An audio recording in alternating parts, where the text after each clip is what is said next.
Hi there, I'm Philip Ideson, the founder of Art of Procurement. And at Art of Procurement, we help procurement professionals like you plan and deliver change with confidence.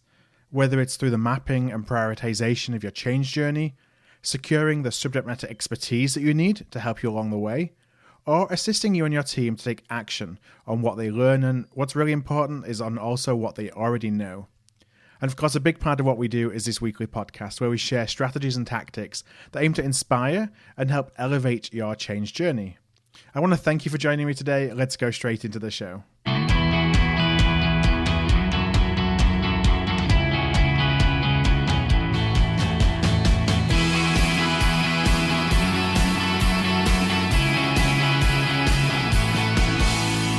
So hi there everybody, welcome to Art of Procurement episode 245 and welcome back to this month in procurement for March of 2019. Crazy it's March already. Kelly Barner is with me again. Kelly, thanks for joining me. Thanks, Phil. Thanks everybody for joining us. Yeah, and this week, or this month should I say, at least I feel like I have a voice. I remember when we did it last time, I was in the middle of probably feeling sorry for myself from being all stuffy and getting whatever the kids had. So I feel a little bit perkier this month. So just in time. Next month will be seasonal allergies. So don't get used to us both sounding like ourselves. Yeah, that's one of the things moving to Florida from Southern California. I have so much hay fever. And when I went to Southern California, just disappeared. Like, I guess the air is so dry. And now I've come back to Florida. They're all rearing their ugly head again. Yeah, allergies and alligators. Yeah. Sounds good. All fun things. So a quick review of the format. You know, we'll have a brief discussion on the pods that we published in Art of Procurement this month. We'll go into just some general Art of Procurement news, and then we have a discussion topic of the month. This month, we're going to talk a little bit more actually about what the art of procurement actually is, because it's something that we've been talking about across social. And I think it's an idea which is starting to pick up a little bit of steam. So we want to just explore that a little bit. I just want to say, though, going forward, one of the things we're exploring with this format is bringing in a subject matter expert for a particular category to come and talk to Kelly and I about what's going on within the market for, it could be anything, depending on the experts that we talk to. But just to try and get some real-time insights in a particular area. So watch for that as we continue to evolve the format that we have with this month in procurement. And then at the end, we'll just give a little bit of insight of some of the interviews that we have coming up on the show. I think that's about it, right, Kelly, today? I think so, although hold on to your hats for everybody as we get to the end, because I think we have roughly, 30 podcasts for recording in the next however many days. So there's a little bit of something for everybody, regardless of what it is that you're focused on right now. Yeah, we have a crazy interviewing schedule, which, one of the good things about events, because I'll mention a little bit later all the different events I'm going to be at the next month. I think that I'm going to be packing a suitcase and not really seeing the family much, but it means that we get to do a ton of different interviews. So, and a lot of really good practitioner based interviews, which is the things that I'm always trying to strive for on the show. So we've been busy at work trying to prep for all of those. Yeah, and they're all different, but they're all really interesting. Mm-hmm. So let's talk about the pods that we had this month. And so the first one we had, which was episode 242, was moving up or into procurement with Bastone. Now, I really enjoyed talking to Lewis. I think with the show, a lot of things that we do are for, a lot of us who have been in the profession for a long time, we talk about some of the tactics in terms of, obviously, how to elevate our roles. What I really liked about this conversation was that it really provides an insight for folks who are thinking about coming into procurement. And, how can we think about positioning procurement in a way that it makes it attractive to whether it's people on the outside of procurement that we want them to make a move, into procurement from another function, or whether we're trying to recruit them at a graduate level. And I actually thought one of the things that was so interesting that he brought to it is this, for those of us, Phil, like you and I, who have been in procurement long enough, and we've I feel like we're really starting to push through this sense of chip on our shoulder. We don't have a voice. We want a seat at the table. Nobody likes procurement. We're sort of starting to break away from that and say, hey, you know what? We do have a lot more influence. We do have a lot more opportunity. We can do these incredibly cool things. And it gives us more in common with people that are either making parallel moves into procurement from other functions or who later in their career are moving into procurement, even from another company, right? Regardless of what their background is. Yeah. And I thought that Lewis did a really good job of not trying to negate the importance of influence, because you have to have influence in order to work interesting projects and have an impact on the top and bottom line. But it doesn't have to be this resentful, hard scrabble fight. He talked about the fact that your influence can actually start small. So you don't have to say, oh, well, I can't influence an entire business unit, so I'm not going to influence anybody. If you can influence 3 people in your building, that's the place to start. And I appreciated how realistic he made it all sound, how achievable and positive it all was from his perspective. Yeah, isn't it interesting that we sometimes have this mindset that I don't think we appreciate the power of our own choices. I agree. And I think what Lewis was really effective in doing is showing that actually you don't need to, if something seems like it's unachievable, just break it down into a number of steps, as you were saying. And actually there's usually a journey and the path for change that you can go on yourself, or you can take the business unit on from an influence perspective.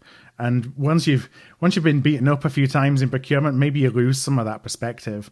And everything seems a little bit too difficult. I know I hear that a lot. It just seems like it's going to be too hard to do that, so why bother at all? And it just doesn't have to be like that. No, and I don't know if you feel the same way, but sometimes I think that in the things that we have been conditioned to strive for, things like titles, things like, access to the C-suite, sometimes you get fixated on this thing just because you've been fixated on it. And as so much is changing right now that a lot of times getting a really important title no longer directly correlates to getting more influence. And sometimes you can almost work outside the system and have a tremendous amount of influence and cause a lot of positive change without necessarily having that traditional C-level title. Yeah, now we talk a lot about seat at the table, or I hear that a lot. It's one of those terms that I know anybody who knows me knows that, I'm ready to throw out the table and the seat at the window whenever I hear it. But I think it's something we still always strive for. I just wonder your view. Do we really need to be that C-level? Should we be striving to be at the exec level, or can we be influence? Can we be impactful by perhaps taking a different route? I think there's no question that we can, and it's funny. I'll tease ahead because 2 of the conversations that I know are coming up in short-term future podcasts. One is a line that absolutely lines up with what you just said. In talking to John Hansen from Procurement Insights recently, he had said to me, forget a seat at the table. There is no table. Yeah. The table's gone. There is no more table. If you're fixated on that, you're looking in the wrong direction. But I also had an opportunity to speak with Nancy Nickel, who is in the not for resale or indirect spend group at Ahold USA. And she does report. She reports directly to the president. And I had an opportunity to ask her, should we be careful what we wish for? What are the expectations when you get to that point? And she had a fascinating point of view. The expectations are almost terrifying. And this goes back to that idea that we've been fighting for the access, for the title, for the seat at the table for so long. We've sort of stopped thinking about what that really means, because there are some ways that being more visibility and being higher up actually comes with more constraints than being a little smaller, a little nimbler, a little bit more independent, a little bit less insight. I think there's positives and negatives to both of those things. Now, do you think, based on the pre-interview with Nancy, that you really need to have your ducks in a row, whatever that looks like, before you really are striving for that influence? Or it's just dangerous to suddenly be in that position when you're not necessarily ready for it and you only get one shot. So I'm wondering how we make sure that we're prepared, even if it's not a let's be afraid to talk to them until we've got A, B, and C in place. Yeah, and it's funny because the thing that really stuck with me that she had said is that making a mistake at that level, quote, doesn't have to be career ending. Right. I mean, if nothing puts it into perspective, that does. Yeah. But I think at the end of the day, what it comes down to is that all of these things, whether it's influence or title, yes, all of those things open doors, but they only open it. They don't get you through. They don't generate results.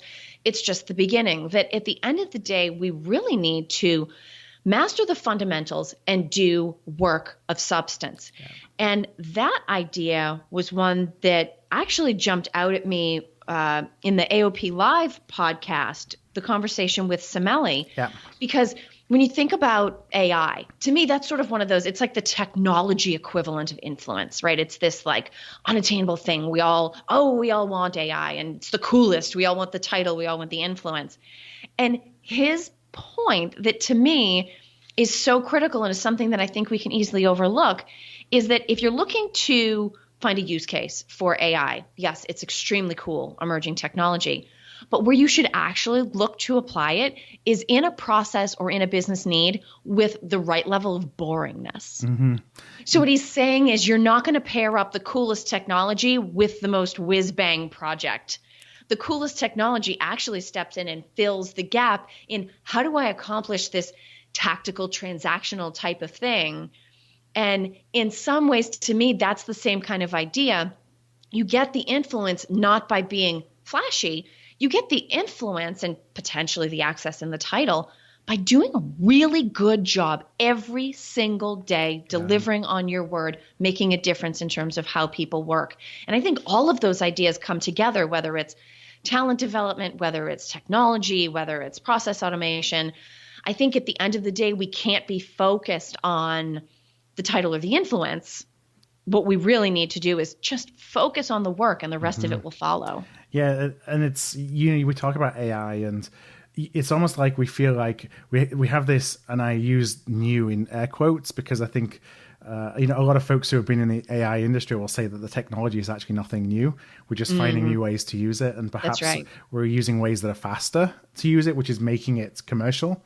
But we think that when we have this technology that we have to do something crazy with it to generate a completely different outcome than what we had before, because that's its promise, as opposed to just using it.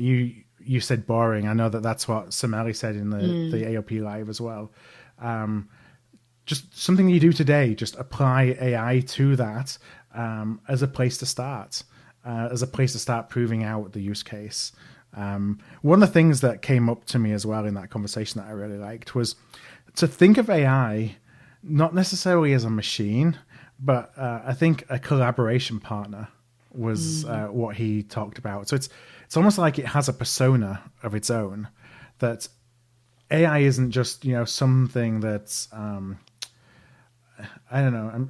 I don't know what the word is. It's this just a computer in a box. It's not a computer in a box, but think of it as just almost like a person within your team, or certainly a persona within your team, because then that helps you have a better understanding of how it can help you and connect with the other things that the other people in your team are doing. But then let me ask you this, because we talk about capability development a lot at AOP. So if we're thinking about AI as a collaborative partner, as a certain profile on the team with a skill set, what are the capabilities or the level of understanding that those of us in procurement have to develop in order to work well with this new colleague? How do we leverage this new colleague effectively? Yeah, that's really interesting. The first thing that comes to mind is kind of understand how it works. So what is it? How does it think? Again, saying it as if AI was a person. But I think understanding how it thinks is a really good way to understand how you can interact with it, and how you can start figuring out how you best use it. Because I think that it goes back to the black box. We don't necessarily understand what AI means, other than it's a technology that happens to do some wonderful things that make our lives easier. But do we really know what AI is? Because, AI is, I think Sammeli said as well in the conversation, AI is just like a high-level term, and within that there are a number of different technologies, such as machine learning. So it's drilling down to understand what you really mean by AI, and what that colleague who is AI actually does is a great first step. Yeah. And it's interesting too, because as we start to take that perspective on it, at the end of the day, there's nothing magical about AI. It is still doing something that it's been trained to do, either through data sets or practice or, running a script and refining and reprocessing. And in the most traditional sense, that's what we learned from David Loseby in the conversation about behavioral economics, where he talked about you don't know what you don't know. Mm-hmm. Now, he said it much fancier than that. He talked about it as cognitive frames and bounded rationality. But for the rest of us, that's basically what it means. You don't know what you don't know. And so it is a human being programming the AI based on what they know and have experienced. So there are still limits in terms of what AI can accomplish, and those are tied to our own knowledge and capabilities. Yeah, it's only as good as we program it. Exactly. At the end of the day. And our own biases, which actually go into the programming of the bot or the machine algorithm or whatever it may be, whatever use case the AI takes up. Absolutely. And that's the tricky part. That's sort of the gray piece that falls in between. And you would think, and I'm speaking based on, my own experience, both as a, boots in the trenches person implementing procurement technology and also helping other companies implement technology. Yeah. You would think by now that enough of us would have been through the process of going, oh yeah, we're not as strategic in our spend management or our spend analysis as we could be. I know, let's implement technology. Mm-hmm. That will fix it. Never fixes it. And AI is no different, and blockchain is no different. You can call it whatever you want. You can't slap technology on something suboptimal and automatically get a better result. Yeah, it's only a piece of the puzzle, isn't it? It is. It's actually a great, I think, segue into, and what we'll do is I'll come back in a few minutes because I want to keep on this train of conversation. So I'll come back to some of the other things that we have going on from a news perspective. But the thing we wanted to talk about this week was around, as an article in the Harvard Business Review that basically is talking about the fact that digital transformation isn't about the technology. And I think that's kind of the point that you're making there, is that we've all seen these implementations of, whether it's suites or best of breed or whatever it is, and there's lots of fanciful ROI that's sold to get the deal to do that. And there's a heck of a lot of money and time invested over the course of, a year implementation in some cases. You get the technology in place, nothing changes, nothing happens. And I think that's something that, as I see more and more companies looking at their technology roadmaps, like I see that more than I've seen ever before right now. Okay. It's something to keep at the forefront of the imagination, that it's not necessarily about how wonderful the technology is, but it's how you change your organization to take advantage of the outputs that technology drives, and that enables that technology to take better inputs than perhaps what you have today. Yeah. Well, and it's funny because that HBR article talks about 4 lessons. No, I'm sorry. It's more than 4. It's 5 lessons for how to have a successful digital transformation. And I'm not even kidding. The very first sentence of the very first lesson, I underlined it twice and I wrote in the margin, following standard procurement operating procedure will fix this. So the very first sentence is, leaders who aim to enhance organizational performance through the use of digital technologies often have a specific tool in mind. Mm-hmm. This is procurement 101. You cannot pick a solution or a provider and then back into your specs and requirements. You have to look at the strategy, decide what your needs are, and then look at the broadest pool of qualified options possible to pick who it is you're going to work with going forward. And if nothing else, this proves that procurement's expertise is absolutely critical, regardless of what a company is buying or doing or, using from a services perspective. Because I read that short paragraph as a procurement pro, I have been through this so many times. I can't believe it's still HBR level thought leadership to say, don't pick your partner and then back into the specs. Yeah. Yeah. And it happens so often, doesn't it? It happens all the time. Yeah. And then once you have done that, it's not the re-engineering of the business around that technology either. So it's one thing that if you find yourself in that position, then you need to make sure that you're still engineering the business, the processes, the framework, the policies, whatever it is around it to take advantage of it, so that is you're creating the situation for the investment in that technology to be amplified. As opposed to just dropping it into what you already have and just hoping that it's going to make things a little bit faster or a little bit more effective, or all of a sudden the insights are going to be far superior even though you're calling on the same data sets that you had before. Well, and at the end of the day, I mean, I don't know if you would agree with this. You're asking a group of people to digitally transform or really, really do something different for the company. Mm-hmm. And step one, you close your mind by picking who you're going to work with. Right. That to me is the most textbook example of an unintended bias. And it doesn't matter if you're selecting a digital transformation partner or you're programming AI or you're coming up with a sourcing strategy. The sooner you close your mind, the more you cap your results. And so I think that brings us to what it actually is the art of procurement, because we've talked about the science. The science to me is the processes and the technology. But as we just have talked about, a lot of times you're finding that you put the technology in place or you put a pretty stringent process in place, it doesn't necessarily change the results. And to me, the art is some of the things we talked about there.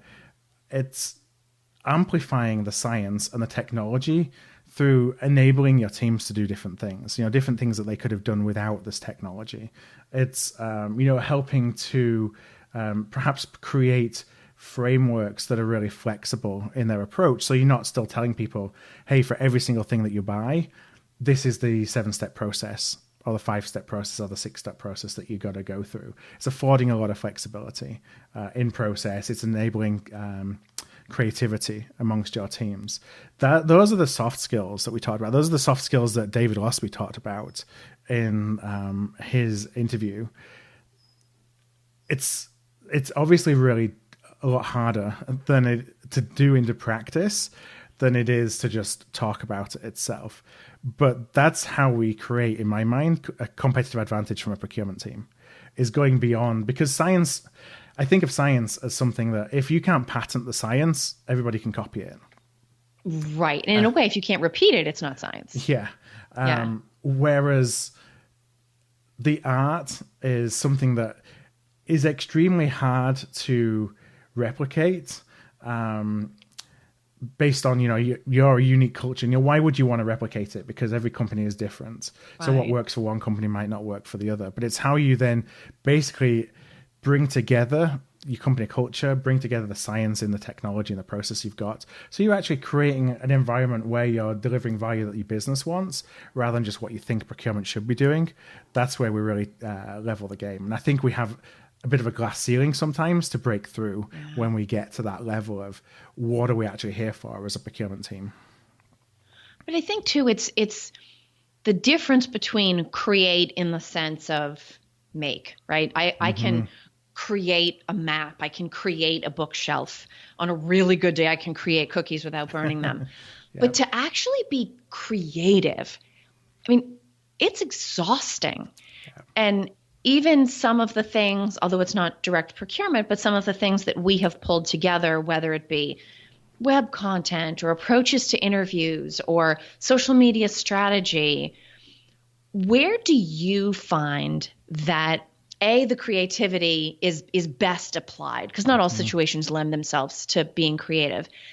And how do you find the energy to maintain sort of a creative approach? Yeah. The energy can be difficult, right? When you have people, not everybody shares in the same perspective that you do, and they're kind of striving to do something differently. I'd say that a lot of that depends on where you focus that energy. We were having a conversation a couple of days ago, just off record, like off the mic, and we talked about the reverse of tail spend. This idea that when we always look at the 80-20 Pareto, and 80% of it is really the stuff that we think lends itself to being automated or having self-service, guided buying. The 20% is the stuff that we're going to be buying or helping our companies assess whether we should be buying or making in that space. That's what's going to drive the competitive advantage of the business. So we really, I think, when it comes to creativity, we need to be focusing on those areas that are going to be the most impactful. And, often at that end, at the 20%, the stuff that is really the most important things to the business, one, it's areas that we have traditionally had more difficulty, I think, getting in front of from a procurement perspective. But I also think that's because we come to that conversation with a process first focus. And so when those are the people within the organization who are trying to solve problems, who actually have, a blank sheet of paper and a whiteboarding and brainstorming how they can solve problems. Those are the kind of places where we need to be creative. The 80%, I think creativity runs to how do we bring creativity in a business model, for example? Yeah. But it's not the whiteboarding, everything in the open. Let's try and think of a different way to approach how we may buy this product or service. And you'll have more luck because that's where you're going to be finding people who think like you.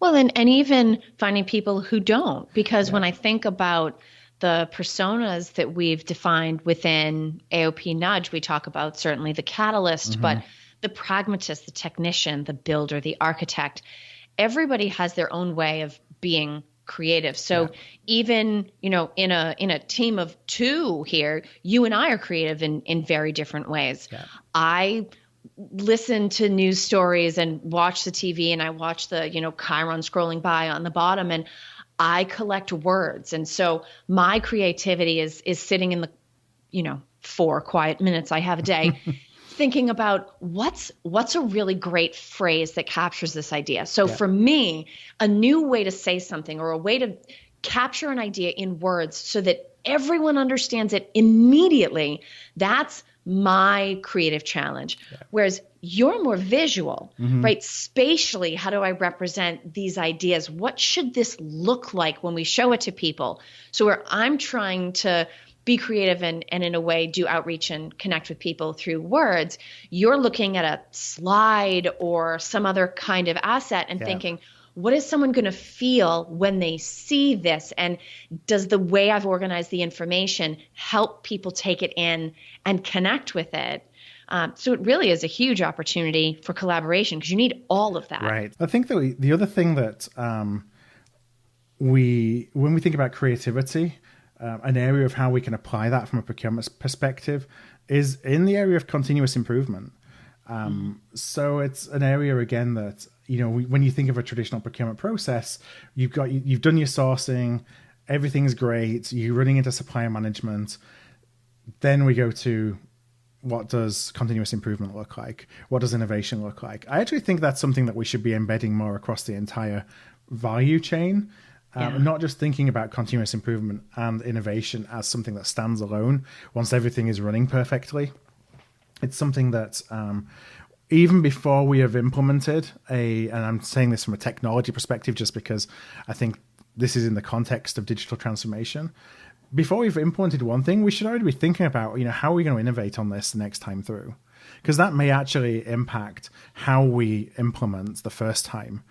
And how we message that implementation the first time, because we often think of it as once something is implemented, that's it, we're good, we're done, we don't need to worry about it. It's like, thanks, I've finished that implementation that took me 2 years, as opposed to, okay, that's the first step. How are we going to make this better? Yeah. And part of it is we don't want it to look like either the implementation wasn't able to be completed or we didn't see it all the way through to the end. We just sort of let it go along on its own. But you never really should be done if you're doing it right. Yeah, I think it's in the messaging and in the change management that this is a I always encourage folks to think of it as being an iterative journey as opposed to a big bang.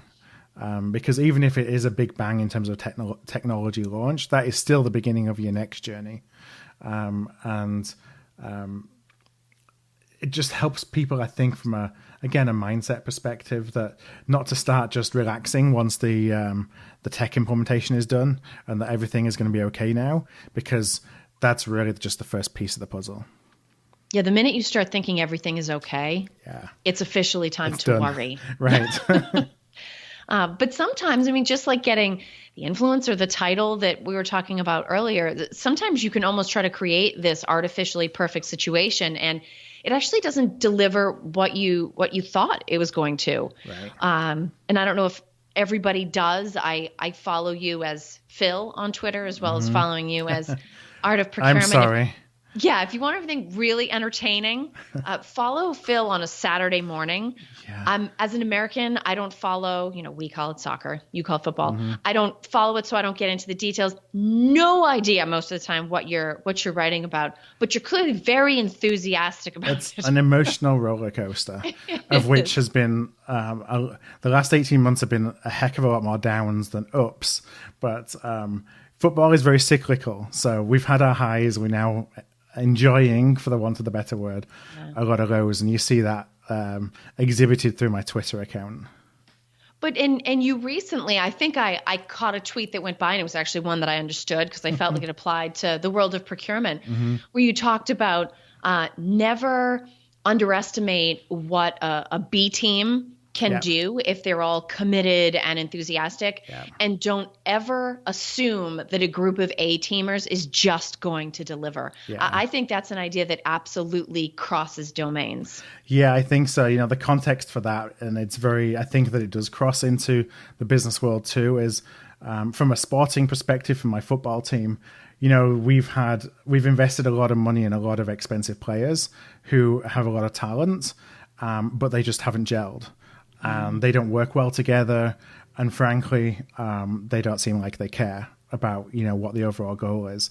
And on the flip side, I talked about football being cyclical. Where we've had some really strong successes the last few years has not been with a team of A players; it's been with a team of B players, perhaps even some C players, who just they weren't paid the big bucks particularly, but they all cared. We had somebody, a manager, obviously in the context of business, a team leader or a director or whoever that may be, who's able to create an environment and a safe space where people weren't afraid of taking risks, but that they all just wanted it for each other.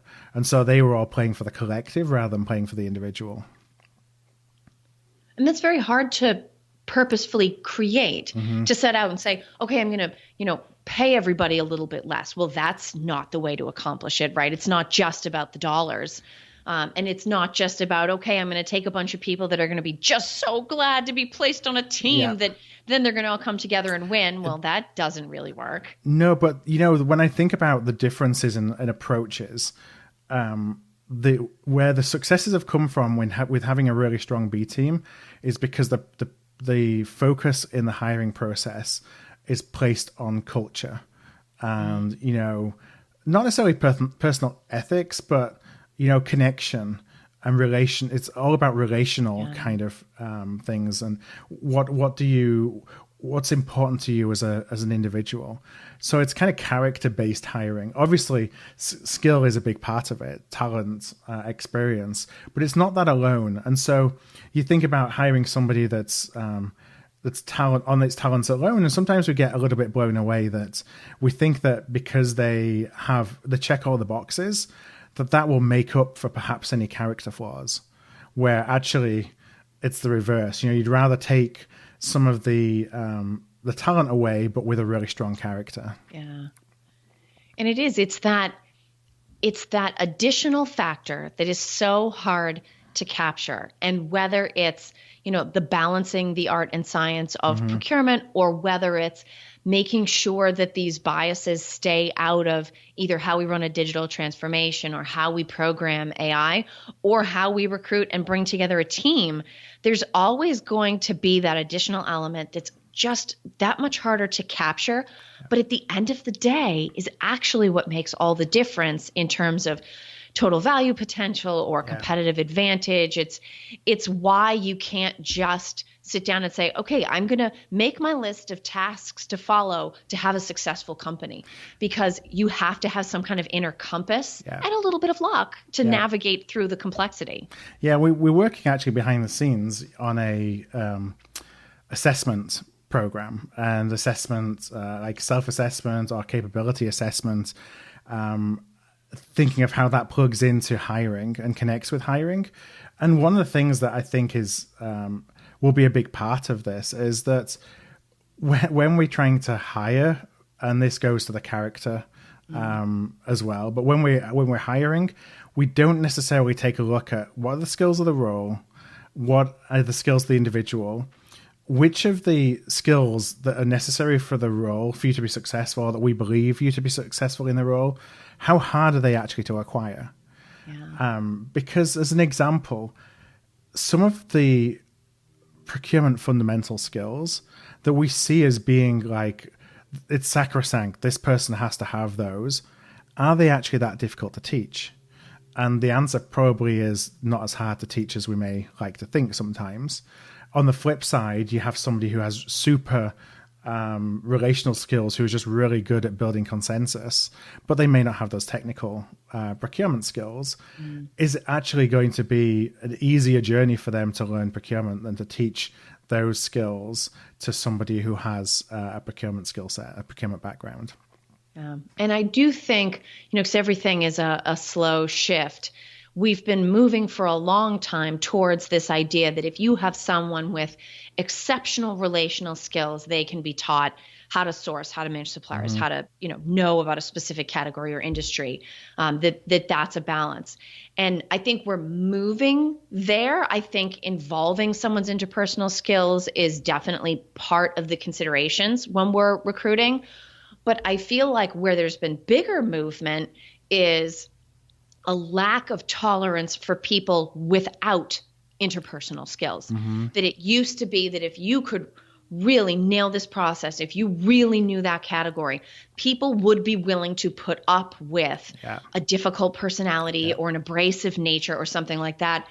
And I feel like at least things have moved far enough that even if you're not, the life of the party and, lightning bolt through networking, you can't be abrasive. You have to at least be in the middle. And then we can either help you advance your technical skills, or we can help you start to emphasize interpersonal skills, but you can't come to the table without any good interpersonal skills, because procurement just doesn't need that anymore. And we've recognized that the damage done by poor interactions is much harder to fix than even a mistake made in the sourcing process. So you mentioned networking there, and that's a great entry into some of the places that we're going to be this month. I talked at the very beginning about the fact I'm going to be living in a suitcase, and I think that's going to be the case. But I know that a number of listeners are also going to be at some of these same events. So if you are going to be on the road taking in a procurement conference or two over the next 5 or 6 weeks, just come and say hello. I'd love for you to connect with me on LinkedIn, send me a DM in the app. We can be the two people in the app that use the conference app. Makes it easier to find each other that way. Yeah, right. Or maybe I'll even try that LinkedIn feature where you can find people who are around you. I've never done that before. There you go. It feels kind of creepy to me. It's either that or you have to wear a very strange hat. Yeah, well, I do have some art of procurement gear, so I don't think anyone will miss me. Yeah. There you go. Hot off the press, I guess. We have some polo shirts and a hoodie, so people will be able to come and find me. That's for sure. Big foam fingers. And that's next. Art of procurement is number one. Yeah. Yeah. Probably a bit more subtle than that. But that's why I'm not in charge of the collateral. Yeah. So I'm going to be at ProcureCon as this podcast goes out on Monday. So today, if you're listening to it the day it's been published, I'll be at ProcureCon this week in Florida. Next week I'll be at AOP Live. I'm getting my AOP Lives and my Ariba Lives mixed up. I will be at Ariba Live, which is going to be the 2nd and 3rd of April in Austin in Texas. And then I will be at iValua Now and their event in Paris, which is, I think, the 10th to the 12th of August. Then back to the States, and we have the SIG Spring Summit, and that's going to be April the 15th and 16th, I think it is. So if you're going to any one of those events, please come and just say hello, and it would just be great to meet you face-to-face, put a face to the name, and just a great opportunity to network. And SIG is the 16th and 17th. 16th and 17th, okay. But Phil won't be doing much on the 15th. If you want to get there and meet with him a whole day, he's going to be there by himself in the conference space for an entire day. So great opportunity to hook up with Phil. As all the people I'm supposed to be meeting with in meetings will probably be wondering where I am then that day. But, on the 17th after you've gone home. Yeah, right. So hopefully you're going to be at one of those events and could just come and say hi. The other things that we'll have is we do have 2 AOP live sessions. This is where I was getting mixed up a minute ago. So we had our first one in February, which we actually talked about with the session we had with Sammeli from Sievo. We have 2 coming up in April. One is April the 7th, and the other one, we're just finalizing the date. It's probably going to be the 23rd or the 24th of April. The first one is with Infosys, and the second one is with Una. So what I just recommend is keep an eye on the Art of Procurement. You'll be able to find out a little bit more about those. We'll be starting to advertise and promote them in the next few days. And also we'll be sending out a note to our email subscription list. So if you're not on our list, now is a perfect chance to go and sign up and subscribe, and we can let you know about those webinars when we have them finally scheduled. That is at procurement.com/subscribe. So if you do want to join the list, the email list, then that's where the best place to go. So about time to wrap up. Kelly, I just wonder if you had any closing thoughts. Yeah, so I know we mentioned that we have a lot of podcasts coming up, and some, in fact, in addition to the ones that we've already kind of teased. We have a great conversation coming up with a practitioner named Andy Atkins. Some of you may have read the article he wrote for IACCM on fintech and risk, so financial technologies, working capital, that kind of thing, supply chain finance. Really, really interesting, and it's a great conversation. We're also going to circle back and talk to Ian McKenna from Sourcing Solved, get kind of a different look on talent and recruiting than we've had in some of the recent conversations. And then I guess maybe to interject an air of mystery, we have a couple of really interesting executives that are going through an approval process internally. So it's a little bit of a race to see who gets the sign off first and lands the final spot in April. But either way, it will be a thought leading executive from a practitioner's perspective, giving us a unique point of view on some of the latest topics within procurement. Yeah, we've got lots to come. So all these events we're going at, I mentioned at the beginning, we're going to be recording shows. So I think we're going to have probably 15 or so recorded. And face-to-face, which is nice. That gives I remember last year some of the ones you had waterfalls and construction in the background, maybe some birds. Were there birds at one of them? There were birds in one of them. One of them, we were set up right next to the barista table. Oh, that's fun. Events. Yeah, that steam sound, the steaming milk sound. All the way through the event, all you heard was people banging cups of, I guess, I don't know the technical term, but whatever the pot of coffee is, as they're working the barista machine. We had one where they were, I guess, putting some technology in the hallway where we were recording and needed to put parcel tape over all the wires. And so all the way through the event, all you heard was, all the way through the podcast, all you heard was parcel tape noise. And I'll translate. I think that means duct tape, doesn't it? Yeah, I guess I didn't know what to use. Like I'd say sellotape, but I guess that's Scotch tape. But it was a little bit, it's like the stuff that, Amazon uses to tape its boxes together. It's loud, so every yank gets you a really serious sound. Yeah, not silent taping. Yeah, so, rest assured we'll find somewhere as noisy as possible. No, I think we have a room for most of those as one of our lessons learned. So hopefully you won't be able to tell, but it'd be great for us to do them face to face, because I always find those conversations just a lot more dynamic because it's just eye contact. Makes such a difference. Absolutely. All right. Well, on that note, Kelly, I want to thank you for joining me this month. Yeah, good stuff. Thanks for having me back. Yeah, and same again next month. And, Absolutely. Until then, I'll have a few more air miles in the bank by then.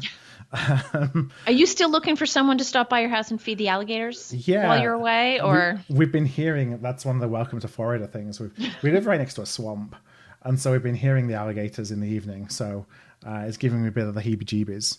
So yeah, if you can just come and shoo them away, I think that's all we really need. Oh, there you go. Yeah. Scare them away with snakes. They can all leave together. Yeah. I don't even know. I think the snakes scare me more than the alligators. So maybe the alligators go and take care of the snakes for me. Everything. There you go. Good. You'll have to give us an update at the end of next month. What's the snake and alligator count at the end of April? Yeah. All right. Well, on that note, again, Kelly, thank you, and we'll be back next month. Hi there. I want to thank you for tuning in to today's podcast. You can check out all of our back catalogue at artofprocurement.com/podcast, where you can also subscribe to our newsletter to make sure that you never miss an episode. And if you found value in today's show, I'd love if you would tell a peer, or perhaps go and rate and review by going to artofprocurement.com/review. Word of mouth really is the best way to help the podcast grow, and if you're able to do either one of those things, I would truly appreciate it.